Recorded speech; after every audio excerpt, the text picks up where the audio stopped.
آپ صلی اللہ علیہ وآلہ وسلم کی جو تعلیمات ہیں کہ اگر ان مسلمان کے لیے جو فرمایا ایک جسم کی طرح، اگر ایک عضو کو تکلیف پہنچتی ہے تو پورے جسم کو گویا کہ تکلیف پہنچتی ہے۔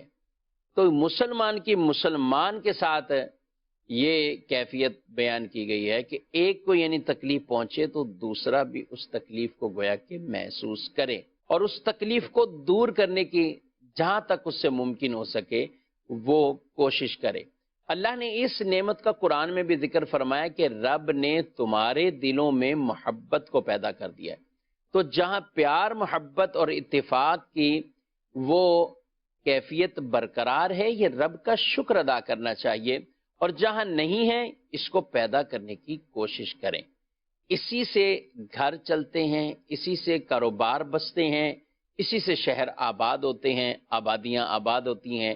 امن، امان، یہ ہمارا اسلام بالکل اس کا درس اور تعلیم واضح طور پر ارشاد فرماتا ہے۔ سورہ آل عمران میں رب تعالی نے اس نعمت کو جو ذکر فرمایا ہے، آئیے پہلے وہ سنتے ہیں۔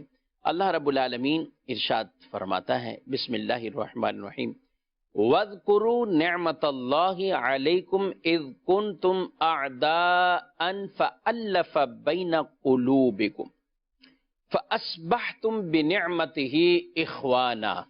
ارشاد فرمایا، اور اللہ کا احسان اپنے اوپر یاد کرو جب تم میں دشمنی تھی، اس نے تمہارے دلوں میں الفت کو ڈال دیا، محبت کو ڈال دیا، اور ارشاد فرمایا تو اس کے فضل سے تم آپس میں بھائی بھائی ہو گئے۔ انما المؤمنون اخوہ، مومن تو بھائی بھائی ہیں۔